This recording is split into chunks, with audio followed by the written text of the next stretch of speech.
to debate 2. The showdown over the controversial BBC documentary on the 2002 Gujarat riots is continuing. There is no end to the standoff in campuses across the country.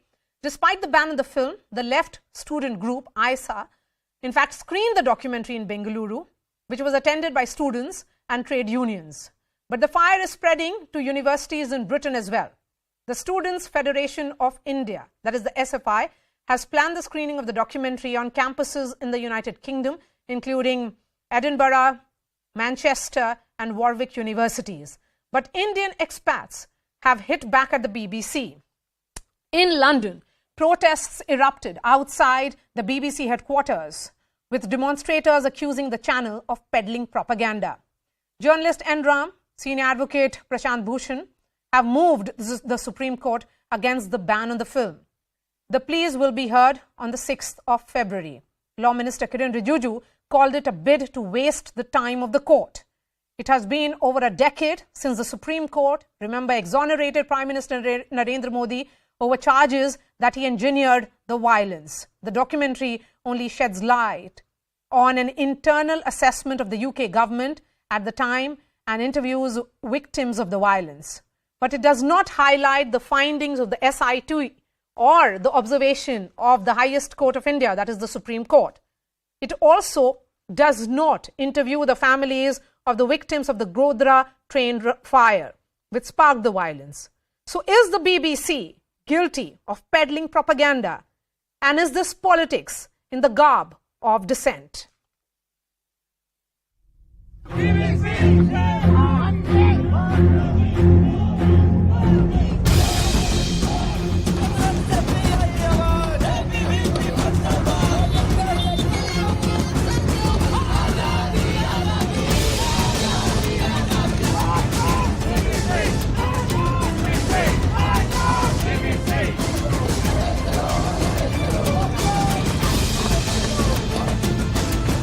Very substantial turnout at this protest in front of the BBC headquarters.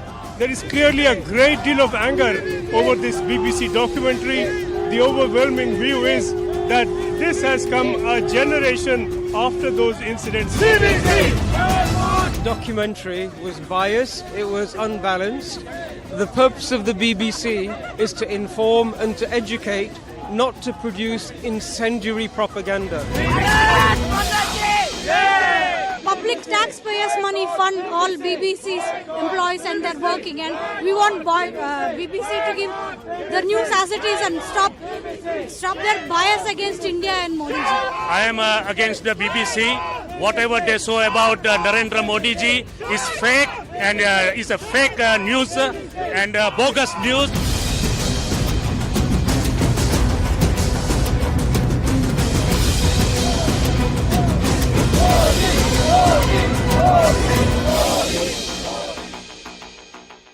Let me bring in all the guests and go straight to Varkey Parakkal of the SFI. Varkey, are you not guilty of falling prey to what is evidently a propaganda? Clearly not. Regarding, so what exactly are we discussing here today? Are we discussing the exact content of the documentary? Because if we are discussing the content of the documentary, people keep bringing up, okay, this happened 20 years ago, why are you still discussing it? I mean, what kind of an argument is that? This makes the entire field of history invalid. This is coming from the BJP, which is talking about things that happened 300 years back during Aurangzeb's reign in Delhi. Who's still bringing that up? Are talking about BBC bringing things up that happened 20 years back. No, they are not saying that. There is some Are we forgetting what the Supreme Court said? This argument. Yeah, of course. Are we forgetting what the Supreme Court said? No, what the Supreme Court said is actually mentioned in the documentary, and we would have known that had the documentary been freely screened in India. No, the Supreme Court had said that there has been failure of certain officials cannot be inferred as a state-sponsored crime. Allegations of criminal conspiracy at highest level cannot be inferred. The breakdown of law and order can't be inferred as criminal conspiracy. Allegations against Modi solely on basis of ultra-sensational revelation. These are what the Supreme Court is saying. So then, what is seen as No, see, factually incorrect, you are regardless seeing of that whatever the and you are Supreme pushing Court for is screening saying. of that content in India. Of course, regardless of what the Supreme Court is saying, the Supreme Court can disagree with the documentary. The central government, the BJP, all these parties are free to disagree with the documentary. But what we stand firmly in believing is that whatever your disagreement is or whatever the government's disagreement is, regardless of this, we should be allowed to screen. Right? The right to freedom of speech is not the right to the freedom to screen whatever the government wants. Right? It is the freedom to disagree with the official narrative. It is the freedom to disagree with the Supreme Court Supreme as well. Court narrative is not like some kind of narrative. Supreme Court is the highest court of land. And they have, after years of investigation, there were multiple years, multiple SITs, several hours of questioning of the Chief Minister of Gujarat then, a UPA government at the center. Why do we forget the facts of this case? Adit Kothari. Adit Kothari, do you see this as a concerted campaign to demonize India with a skewed view of the 2002 riots? And does it have to do with India taking over the G20 presidency? Nonsense. Let's begin with this point. Narendra Modi is not India. Narendra Modi is just a Prime Minister of India. But he is the Prime Minister of India, sir, and that's that simple fact. Yes. Yes, Adit Kothari, please respond. No, the Prime Minister of India is not India. Nobody is saying that the Prime Minister of India is India. This is not. But we have to respect what the Supreme Court has said. Either you do not believe even on the Supreme Court judgment, then there is something really problematic. Okay, Adit, if you can hear me, otherwise I'll bring in Kapil on this. Adit? Marya, I can't hear you. It's just conflicting with the other gentleman's voice. So maybe if one person can talk at a time, it would be extremely helpful. Please go ahead.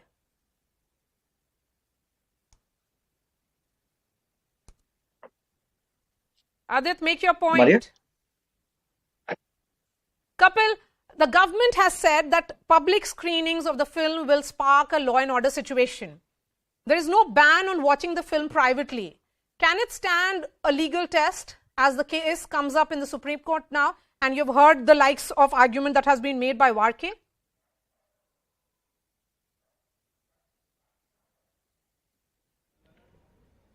Kapil Sankhla. Is the question towards me? Yes, sir. Please go ahead. Yes, I'm so sorry.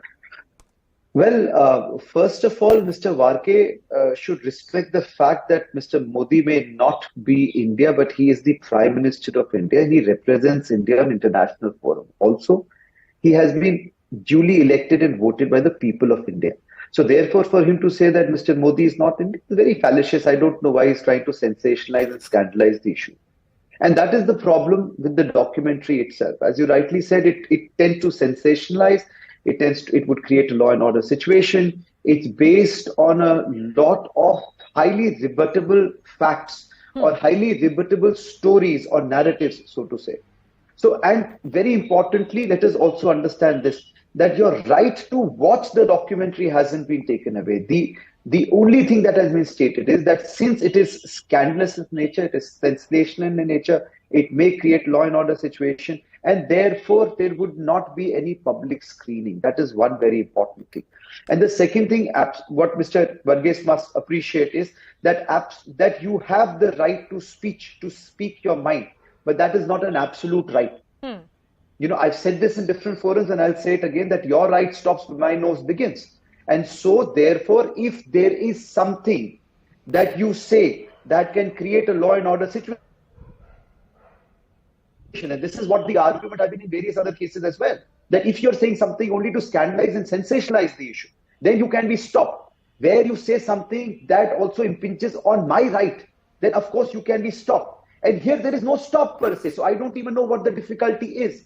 Here is the question, that there is a documentary that is not based on absolute truth, that shows only one facet of what really took place. It's a one-sided view of the 2002 riots. There is no elaboration of the Supreme Court's findings. The victims of the Godhra train fire have not been interviewed. And if anything, it appears to be politically motivated. Adit Kothari, please come in on this. Is there a larger conspiracy here, as is being, inferred by people like you who were holding those protests outside the BBC office? Well, Marya, thanks for having me to begin with. There's absolutely not a question on that. I mean, the timing of this particular documentary needs to be questioned. The fact that the Conservative Party, the leader of the Conservative Party, is a proud Hindu, and there is a nefarious agenda behind this particular documentary to paint Hindus as extremists. I understand, the speaker before me may have said that India is not Modi and Modi is not India. I completely concur with that particular motion. But the fact that you're using Narendra Modi to define a complete, an entire civilization, and then to draw apparently being some sort of a fascist leader who conducted some sort of a alleged, as the BBC documentary also mentions, alleged political program. And to draw parallels with that against the Conservative Party leader, who is also a proud Hindu, undoubtedly not a doubt. That it was released on BBC Two. Now, BBC Two is not consumable outside the United Kingdom. It is only consumable in the United Kingdom. However, in this day and age of technology, VPNs and what have you, of course, people will get access. But it's a minuscule population in India which actually gets to view this particular documentary. So basically, Adit, you're questioning the motive of this broadcaster. Of course, that motive will be questioned. And why bring out a documentary of this nature at this time at all? Something that happened 20 years ago, at a time when India is, preparing itself for G20 presidency. It is also the 5th largest country in terms of its economy. Then, is this just an attempt to hijack the larger narrative of an India which is confident? Shikha, there is the reaction that has come from ABVP as well. Are you also not guilty of escalating the situation on campuses? Even after a ban, are you protesting because the administration is not taking action? Am I audible? Yes, go ahead. Am I audible? Yes, please, Shikha, go ahead. Okay, fine. So, the very question that we are escalating the conflict or in campuses is just so baseless. We were never in the picture. Nowhere we had any thing in, like, after this ban came, it was a left-led JNUSU, that so-called JNUSU that shared this poster that they are going to screen the thing. Before me, one of the gentlemen said that, public screening is banned. You can watch it. The entire propaganda that we see in the campuses, let me very clearly point it out, that is to create unrest. That is to make students believe, make them not also, I would say, someone said India, Modi about Modi. Modi is India and India is Modi, something like that. They are not even against, I think they are the very nature of anti-state things that is going on in this left-led, like all the campuses where left dominates, whether it was like previously in JNU, nowadays it has been very, very much countered. And they very much clearly understand that they will come into picture, like you were calling me like in an interview. You would call leaders from the left, from SFI, ISA. So you are saying that this is about left-seeking relevance, all right, because this is not the last word we have heard on this debate. Perhaps when the Supreme Court takes it up, I will have Kapil Sankhla again on my show. Thank you so much for your time, Varkey, Mr. Sankhla, Mr. Kothari and Shikha. Remember what the Supreme Court said. The Supreme Court had clearly and categorically said that allegations against Mr. Modi solely on basis of ultra-sensational revelations. Mr. Modi was questioned by the SIT for hours, and the entire SIT or investigation was happening under the, was being monitored by the Supreme Court. The Supreme Court also said that the SIT in fact exposed falsity of claims, had proof of hard work of state functionaries. It also says that there was no material to indicate that there was failure on part of intelligence.